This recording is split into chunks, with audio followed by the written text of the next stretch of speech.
entendu. Changez de disque dur, s'il vous plaît. Même dans une soirée, vous ne pouvez pas mettre un disque toute la soirée, changer de soirée. Changez une soirée, changez une disque. Vous n'êtes pas fatigué? Un peu, vous n'êtes pas fatigué? Vous n'êtes pas fatigué d'insulter? Vous n'êtes pas fatigué? Lila yorati.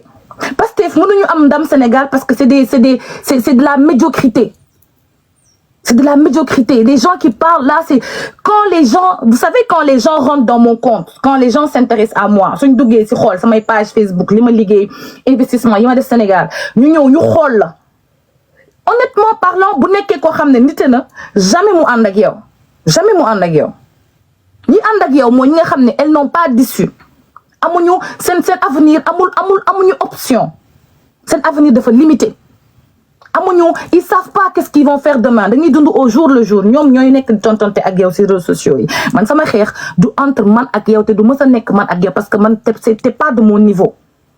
T'as pas le CFE, tu peux pas discuter avec toi. Moi je suis en train de faire mon master 2. Donc gis nga distance CFE ak master 2, il y a au moins 20 ans d'études. Les 20 ans yoy non, moy différence d'âge bi nga am ak bima am. T'as peut-être 20 ans de plus que moi. Ça passeport, passeport. T'as 20 ans de plus que moi. T'as la ménopause normalement. Tu peux plus tomber enceinte. T'as la ménopause. T'as 40 ans et poussière. Donc comment une meuf de 48 ans va venir parler de moi? Et je vais répondre. T'as l'âge de ma mère. Normalement c'est toi et ma mère. Mais comme ma mère n'est pas dans ce débat-là, c'est pas possible. Tu vois? Donc redescends ton pancréas. Tu vois? Redescends ton pancréas et puis reprends tes idées. Continue ce logique. Gère tes trucs et tu me laisses gérer mes trucs. Mais Tchok Ousmane Sonko yi mom ken du tax ma langam aussi. Man si Ousmane Sonko mais c'est mon problème. Ben vanu-pied de sama problème. Ben illettré de sama problème. Franchement, comme disait Ablaye Wade, dis-moi quelle jeunesse tu as, je te dirai quel futur tu seras. Et comme dit Pierre Atepa Goudiaby, vous n'avez pas le droit d'être des ignorants. On n'a pas le droit, nous la jeunesse, d'être des ignorants, d'être des idiots. On a le droit de savoir. Avec Internet, on peut tout savoir. Franchement, être des idiots, moi je peux tout accepter dans ma life, sauf être un idiot. Franchement, un idiot illettré, ah non, ça je peux pas. Toi qui fais des croix là, attends, on va t'enlever. Anna qui, mec parfait, s'il te plaît, donne-moi des croix. Tu vois, je peux pas te parler. Mon sample live, n'est pas clair, les gens m'attendent sur des choses plus concrètes, sur des choses plus intelligentes. Et malheureusement, voilà. Non, boule désactiver les commentaires, s'il te plaît. Bah, le commentaire, juste bloque-moi les moutons là, s'il te plaît. Mais ne truc pas, boule des commentaires, parce que les gens sont intéressés à ce que je dis. Et il y a des commentaires positifs aussi. Merci d'avoir ramené les commentaires. Donc, je disais, je ne vais pas répondre. Et dans ta réponse, ça se voit que t'avais faim, t'avais envie de moi. Man, bonne Congo, ça, est-ce que tu me violer? Tellement que t'avais envie de moi. T'as envie de moi. Moi, je suis pas une lesbienne. Je suis désolée, moi, j'aime pas les meufs. Moi, j'aime les gars. Tu vois, heureusement que je suis mariée aussi. Donc, j'aime pas les meufs. Je suis pas lesbienne. Tu parles de moi avec envie. Mais tes seins, tes fesses. Ouais, mais la meuf, manana, oui, chérie, t'as mis le pancréas. Chérie, you put the pancreas. T'as mis le pancréas. Faut pas mettre le pancréas. Pourquoi tu mets le pancréas dans ça? J'ai l'impression que t'allais me violer. Tellement t'as envie de moi, tu parles de moi avec envie. Tu parles de moi, je me dis, mais wesh, elle a envie de moi. Tu parles de moi avec envie. Redescends sur terre. Pour cas où audio que mon soi-disant truc là, je vais pas citer de nom parce que je veux pas de collage. Je vous ai dit une chose. Ma vie privée va rester ma vie privée. Avec qui je suis mariée, ça va rester avec qui je suis mariée. Vous pouvez faire tout ce que vous voulez, faire tous les collages que vous voulez, parler sur tout ce que vous voulez. Je décide de ne pas répondre. Avec qui je suis mariée n'intéresse pas les Sénégalais. Ça fait pas manger les Sénégalais. Vous avez envie que je dise le nom. Vous avez envie que je dise oui, je suis mariée à lui. Vous avez envie, mais je dis pas. Tu sais, je sais, je dis pas. Je dis pas. Je dis pas. Je dis pas. Je dis pas. Je dis pas. Tu sais, je dis pas. Je dis pas. Je dis pas. Tu sais que c'est le gars avec qui je suis, c'est l'homme qui bouleverse mes nuits. Je suis tellement amoureuse de lui que quand je parle de lui, en fait, là, j'ai envie de sourire et j'ai envie de mettre un son tellement que mon cœur, il est bien, tellement que je me réveille le matin, je vois le message de mon cœur qui me dit ma femme, t'as bien parlé, ma femme, je t'aime bien, je te suis, mon amour, je t'aime. Et c'est suffisant, toutes les femmes veulent ça. Maintenant, si t'as pas quelqu'un dans ta life qui te dit ça, meuf, c'est pas de ma faute. C'est pas de ma faute. Ou bien, si t'aimes les femmes aussi, il faut nous dire. Moi, je suis pas lesbienne. Mais I am not lesbian. I love my husband and my husband love me and I'm so classy to get this conversation with you. I am not your mate. That's what you gotta understand about me. Being a hose, like what guys say that you a hose, you a bitch and stuff, I ain't gonna lie, nigga. I am a motherfucking real bitch, nigga. I get the game. You can put me outside. I show you how to break. I show you how to move. Why you wanna put me outside? Talking about my ass, talking about my boobs, doesn't fit you. Doesn't fit you. You wanna talk about my boobs, my ass, doesn't fit. That's all fake. So why you wanna talk about it? Talking about my husband won't let you be happy. Why are you talking about my husband?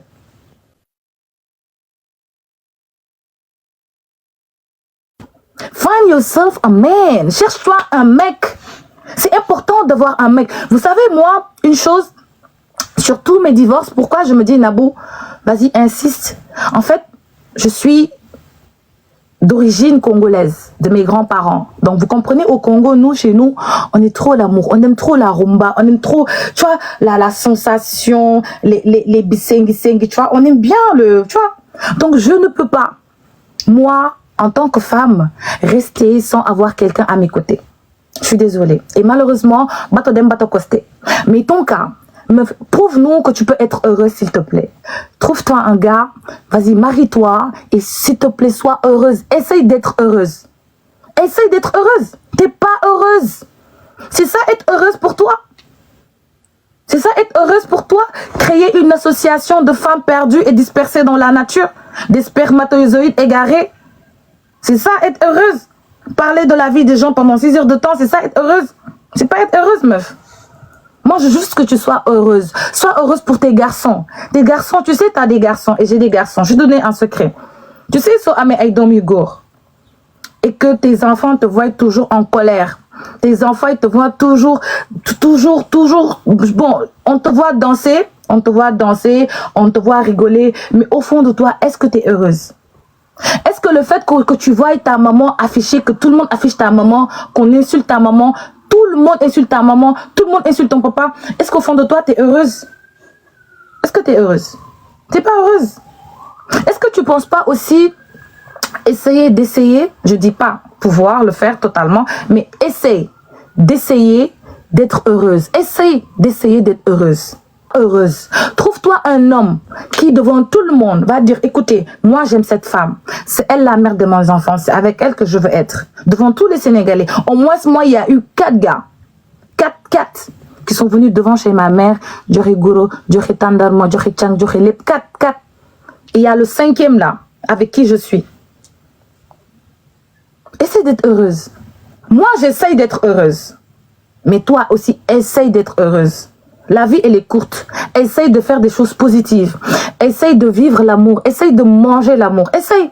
S'il te plaît, essaye. Tu vas voir. Sauf que essayer, tu vas plus envier quelqu'un. Tu seras plus faim, tu auras plus faim de la vie de quelqu'un. Parce que de la manière dont tu as parlé de moi, moi, elle est amoureuse de moi. Malheureusement, je suis pas lesbienne. Je suis pas intéressée. Franchement, je suis pas intéressée.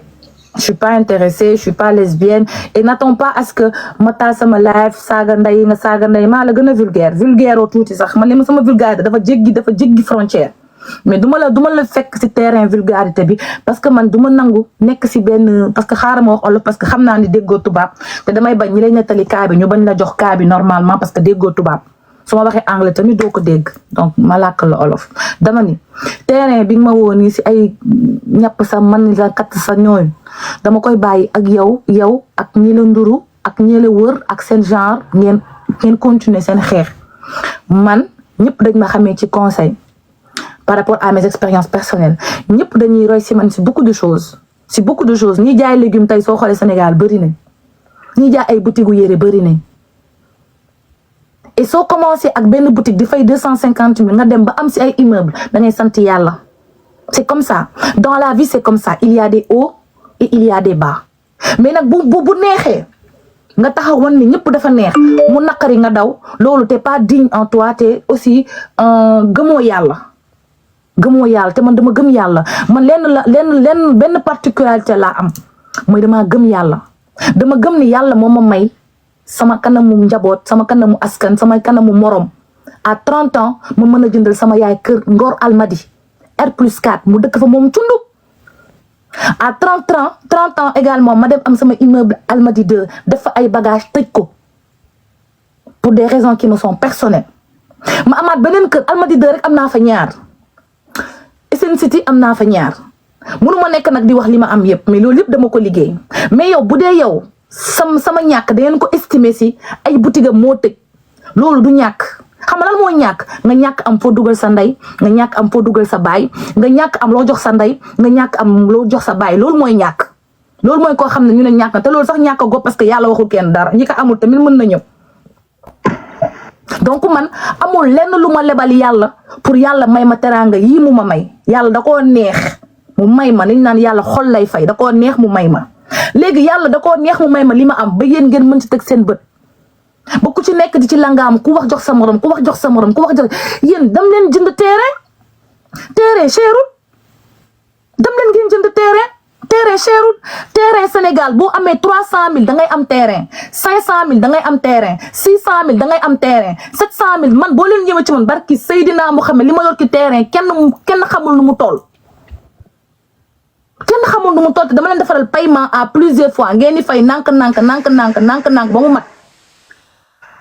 am na ay clientes yu may seetaan fii chaque mois dañ may def ay versement chaque mois dañ may verser terrain dama leen koy jaay nank ñu koy verser c'est pas parce que nekkuma Sénégal que sama activité dafa taxaw commercial bi terrain moom taxawul nekkuma Sénégal mais sama entreprise mi ngi fonctionner ñii liggéey ñu ngi liggéey li may encaisser maa ngi koy encaisser li tax may mën a fay sama appartement aussi si loolu laa koy jëlee te maa ngi liggéey aussi maa ngi sant yàlla demal nga def comme man jéemal nga ne sénégalais yi bon man la diw jënd naa terrain Pikine tabax naa ko macha allah kontaan naa au moins ñi la bëgg dañ lay suivre sur le positif li tax ñuy génn di wanewu du wanewu sax mais c'est histoire de plus conscientiser les gens à ce que ñu def des choses positives demal nga def quelque chose de positif fais quelque chose de positif dans ta vie au moins man nabu mën nañ di nabu kat mës na maye lii mës na def social mës na def lii mais yow lan nga mës a def réellement pour sa dëkk à part jël nit ñi nga xam ne amuñu xel ngeen toog si ay live di saaga ay nit du matin au soir lan nga mës a def ñi lay topp nii ñoom man ça me fait rire ñi ngay topp nii parce que je sais que fi ngeen dem soriwul parce que tu apportes rien à la société. t'apporte rien tey bu ñu ñag yi di saaga tey c'est à cause de toi parce que yow yaa créé lii yëpp yow yaa dem taal guerre si amoon chic ñag yëpp wuyu si la nga ñëw nag taal guerre si man pour man ak yow déedéet damal nga wuyu ñag yi te tu as insulté les Béninois man ba nga saaga Béninois yi rek laa pare si yow yàlla of laa di tu as insulté les Béninois tu as dit que les Béninois c'est des chiens.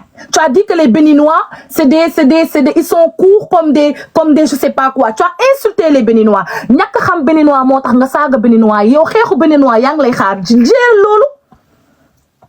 yow xamoo Bénin tu ne connais pas le Bénin soo xamoon Bénin dëgg doo taxaw dara jaral la ngay saaga ay Béninois di saaga ay Togolais xamoo moo tax li ma génn dem ne leen bàyyi leen di tooñ xamoo.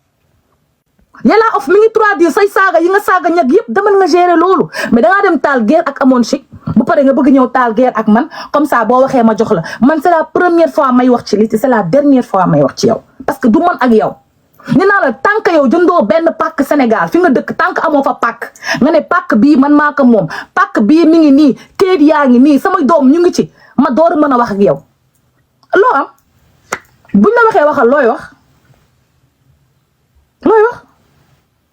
donc nga foog ne dinaa jël sama téléphone pendant chaque jour comme ni ngay def boo waxee ma wax kii bu waxee moo ñi ma fa gis ci live yi ñëpp matuñu ma gàllax ndiku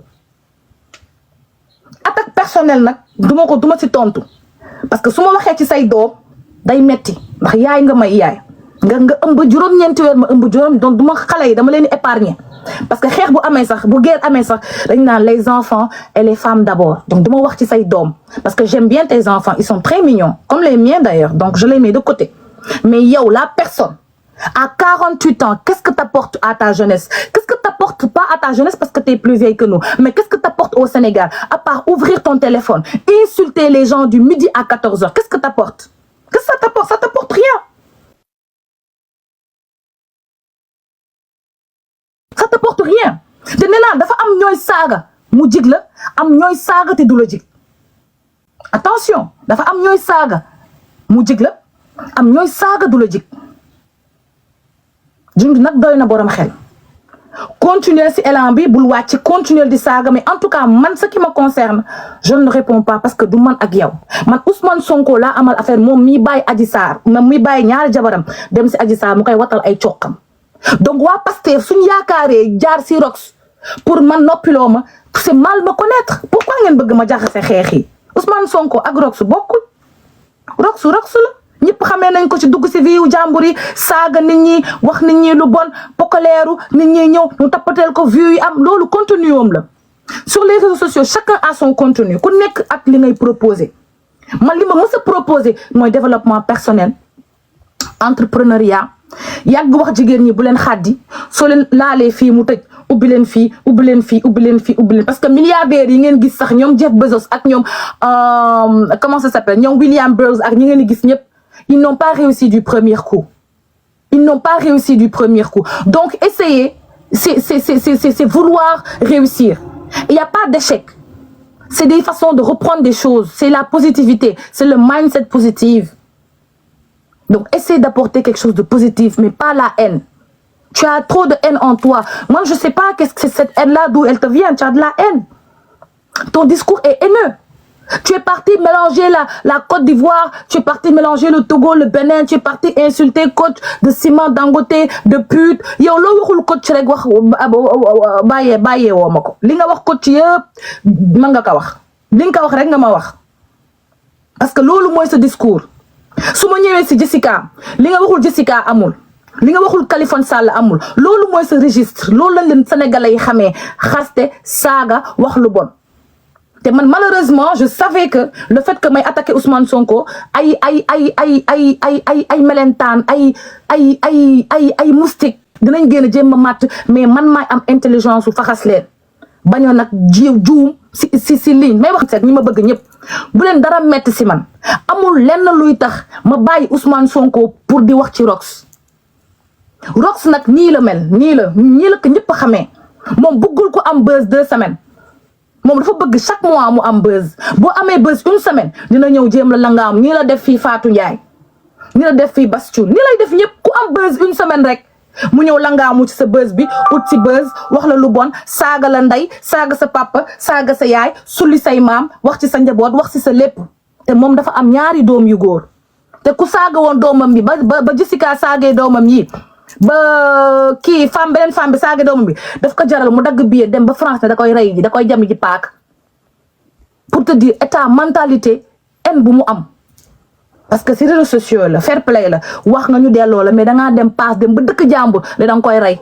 parce que lim la wax dalaa metti kon man soo ñuy wax ci man ça va pas me faire mal meuf ça va pas me faire mal samay wax nag ak li may wax Ousmane Sonko bu taxee ñoom ñëpp ñu regroupé wu ak yow di la dooleel continuer leen man li ngeen may def nii j'aime bien parce que ça prouve que fi ma jàpp ci Ousmane Sonko nooy na ça prouve que coq yi may langaamu ci Ousmane Sonko mi ngi yëg ni maa ngi langaamu si coq yi 85 kilos yi may peser langaamu coq Ousmane Sonko yi def na effet parce que patriotes yi mënuñ ci man dara dañoo obligé dem rabattre si ginnaaw Rox pour Rox di saagante ak man pour ñoom ñu mën a tàcc way saagal na bu tàcc way parce que ñoom seen 72 heures safuma ku mën a mucc ci 72 heures donc mën naa mucc si lépp luy ñëw c'est ça le truc ku mën a mucc si 72 heures patriote kooku mën naa mucc si leneen luy ñëw du man ak yow Rox et attention nit da nga koy gis si TikTok bi nii muy dem nii du nooy neex de du ma nooy neex de Nabou ziar def ma modérateur en attendant les événements def roof ma modérateur d'accord Kali. waaw kay yaa ngi rafet ni macha allah def ma modérateur waaw kay. Je t'ai mis en mode mon amour donc c'est pas pareil ma puce du man ak yow du man ak yow lii nga mën a proposer parce que lii nga xam pokaleeru nga xam wax nit ki lu ñaaw sàlliiru yow caga nga yow lii nga à part caga nga à part que yoroo à part wax loolu lan nga am qu'est-ce que tu peux mettre sur la table jàngoo xam nga man boo jàngoon sax damay mën a waxtaan ak yow ñu mën a xulloo mais jàngoo amoo savoir vivre amoo civisme xamoo lan mooy àdduna xamoo yow pour yow am xaalis moo yor ay millions di ko wan pour yow am xaalis moo yor ay boutique di fay di fay 100 000 50 000 loolu mooy am xaalis mooy from zero to hero mooy yow koo xam ne ay boutique nga doon am di fay 100 000 francs nga dem ba am centre commercial nga dem ba am R+6 xam nga lan mooy R+6 dama yaakaar ne sénégalais ñoom dëgg-dëgg xamal ne lan mooy R+6 da ngeen koy dégg nii rek mu yomb mu neex a wax gàtt ba dee R+6 nga liggéey ko nga teg ko nga jël caabi kër Ngor Almadi woo sa yaay ba mu ñëw ne ko yaay mu ne la nga ne ko yaay jërëjëf ci sonn bi nga sonn ci man jërëjëf si muñ bi nga muñ ci man jërëjëf si jigéen bi nga doon yaay man maa la may kër bii nga dugal ci sa yaay depuis 2016 depuis 2017 ba 2024 sama yaay mi ngi këram. kon boo toogee ni sama yaay dañ koy génnee man ça me fait rire man damay xaar jour bu ñuy génnee sama yaay man loolu rek laay xaar jour bu ñuy génnee sama yaay man jour boobu rek laay xaar ba xam loolu yàlla sàkk na bés boobu moom rek laay xaar jour bu ñuy génnee sama yaay rek laay xaar ci ku am titre foncier am te mu nekk si turam état mënu si dara kenn mënu si dara parce que c'est un titre foncier bu dee nag bien yi ma am nag dëgg fa yàlla moo leen metti nag ngeen dem ngeen liggéey wax ngeen ko dama cagatu pour am ko yéen li ma yor ngeen yor te yéen original bi ngeen yor man sax mën naa ne plastique bi laa yor man faux bi laa yor mais yow mi yor original yor mi yow saignant la viande saignante mais demal nga jaay yàpp bu bees nga yor n'est-ce pas madame 48 ans yàpp bu bees nga yor mais jëma jël sa yàpp bi nga jaay ko yow Allemagne boobu nga nekk yaa ma ko gën a jekk yow yaa yor taille fine tubaab bi sa genre bi lañ bëgg parce que taille fine nga amoo taat amoo ween comme ngeer dangaa duma tooñ Abdou ngeer sax xaram utiliser beneen mot comme Nivaquine dangaa lebet comme Nivaquine sa dara saful amoo pour nit ñi topp la tàccu la faaw nga dugg si ay nday ay baay mais amoo peps amoo feeling yàlla boolewula si ñi am bayre dangaa langaamu si bayre nit ñi dangaa langaamu si kaaw nit ñi comme sénégalais nag lii la bëgg moo tax nga am vue mais sinon amoo benn contenu TikTok bu ñëpp la gën au moins ñu ngi liggéey ñu ngi jaay géej di jaay beurre ñu di jaay café mais yow qu'est-ce que tu fais à part ta sa téléphone teg ko mu xool sa plafond bi doo wane sax sa kanam parce que xool sa bopp sax neexu la au moins man am naa courage sax di live di xool sama bopp mais yow doo wane sa bopp nii ngay def nii plafond bi ngay dóor kii bi nii téléphone bi di wax boo génnee def nii non sa kanam bi ku ko xool rek man dama yaakaar est-ce que amoo déséquilibre facial parce que est-ce que xam nga ni je suis désolée nag pour ñi feebar est-ce que mën nga def nii sa kanam bi mën na yëngatu man j'ai l'impression que benn côté bi dafa paralysé je sais pas hein peut-être man maa parano j'ai l'impression que benn côté kanam bi dafa paralysé parce que lépp nii lay def image buy photo wu sax da ngay gis fii day def nii xaw ba xam côté bi dafa am paralysie te loolu nag li koy waral mooy tu ne ris pas il faut nga moytu AVC de honnêtement entre toi et moi foog nga moytu am AVC parce que lii day tax nga am AVC te gis nga boo amee AVC dootoo live foog nga arrêté ko il faut ngay reetaan te jigéen bu bëggee happy il faut nga am góor sa wet bul ko rus c'est vrai que sëy nga ak tubaab yàlla weddi mais essayer africain yaa trop le goût dans l'africain essayer am jëkkëru africain essayer ngay dégg bébé tu m'aimes oui je t'aime mon cœur loolu dafa neex loolu rek boo ko amee je sais que t'auras pas de haine t'as beaucoup de haine en toi et franchement j'aurais aimé t'aider si nu ma mën ma jàppale la pour nga am moins de haine je sais pas haine bi lan la peut-être da nga ñàkk sa yaay tamit ñàkk yaay dafa metti peut-être da nga ñàkk sa yaay aussi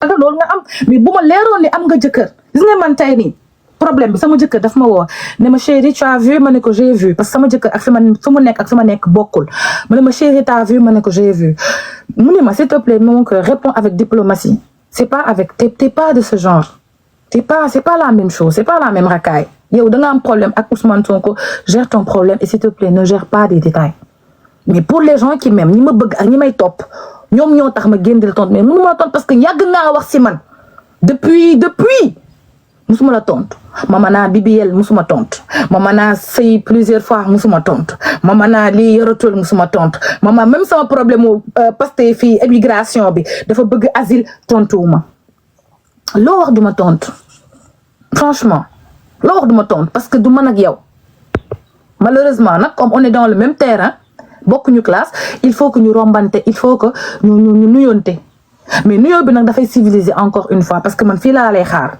nga taal sa live nga sañse ba jekk def sa make-up sol sa perruque bu rafet waxtaan ak say fans ñu lay gis tamit mais tout le temps da ngay aj sa téléphone du di wane plafond bi est-ce que plafond bi la nit ñi di waxal da ngay génn fans yi xool la ñu bëgg la ndax dafa am ñu la bëgg mais tout le temps sa plafond bi ngay parce que munoo wane sa bopp parce que sa li ngay gis neexu la sa image neexu la li Youssou Ndour waxoon rek laa lay waxaat ñiy làqatu di saaga ñëpp seen image neexu leen seen dundin neexu leen bu ñu sañoon changer seen dundin man gàcce ngaa man ku mu xullool ci kaw réseaux sociaux yi fii sëy la lay wax Nabou Dash sëy nga man àdduna bi yëpp xam nañ ni sëy naa samay sëy moom siiw na moom ñëpp xam nañ ni sëy naa kenn mësumaa wax Nabou Dash diw safar la diw moo ko doon tëddee hôtel xanaa nga sosal ma sos rek mais nga indi preuve Nabou Dash kii mooy faram nii moo nii musul am jëkkër nag kenn du ko bañte dama jar nag lu ma si mën bu ma jaree lu ma si mën c'est de ma faute man maa wax yàlla man maa dem ne yàlla s'il te plaît bind ma si liste mariage yi chaque année dugal ma ci yàlla moo ma xool ba mu neex ko mu ne ma Nabou Dash mi ba may créé mu ne Nabou Dash mi ban góor moo ko bëgg xale góor yëpp fëx man moi monsieur dégg naa jour ba ñu may doon créé aras comme sabar bu tas xale góor yëpp fëx ku nekk yëkkati loxo ñëpp yëkkati loxo xale bu jigéen bi ku ko bëgg ñëpp man sénégalais yee ci ëpp na parce que sénégalais rek laa mës a sëyal sénégalais yëpp yee si ëpp sénégalais yëkkati seen loxo donc bu ma sénégalais yi bëggee ba di ma takk lu ma ci man yow tamit jéemal fexe benn sénégalais takk la assumé leen wax Sénégal man di Rox laa takk jabar fu ñuy baachal tey Rox la ñuy baachal kuy anytime Rox mooy anytime yow mayal sa fan si anytime nag tuuti nga wàcc réseaux sociaux yi wala yow doo façonné woo anytime façonné woo sëy comme xale yëpp tamit am seen sëy façonné woo la yow da ngaa façonné daal toog si réseaux sociaux yi daal saagante nday ñappante maani la kattal ñappal loolu du ak man li la Jessica Cheguen wax ba mu jaral la nga jóge Allemagne dem ba France naan danga koy jëm paaka loolu moo la metti kenn yow la kenn nawloowul en fait yow yaa tekkiwul dara nee naa la Pikine ba nga nekk amoo fa pàkk amoo ko fa 100 mètres amoo ko fa léegi lan nga bëgg ma wax ak yow boo taalaatee live nii suba lan nga bëgg ma wax ak yow boo ma saaga lan nga bëgg ma jël sama téléphone tamit saaga la loolu nga bëgg boo saagaa ma jox la nga saaga du man ak yow Rox du man ak yow dama xool ñoo fowal si seen cours de récréation boobu seen association de femmes perdues yooyu ak de femmes mal aimées pour ne pas être vulgaire dem leen ngeen xool ñoo leen àndal ci seen affaire yooyu man je suis pas dedans ngir yàlla bu leen ma dugal ci seen association de femmes malheureuses que du la bëgg